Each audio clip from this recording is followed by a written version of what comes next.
In front of me is Samsung Galaxy Tab A, and let me show you how to reset all the settings in this device. So first of all, let's open list of all apps, go to the settings then, and now mark General Management right here. Here, tap on Reset, and if you truly want to remove all settings to their defaults, restore them, just tap on Reset Settings. Tap on Reset again to confirm and wait until it is done.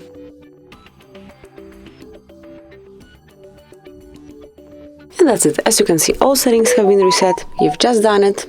Now you can unlock your device and smoothly use it. So this is it. That will be all.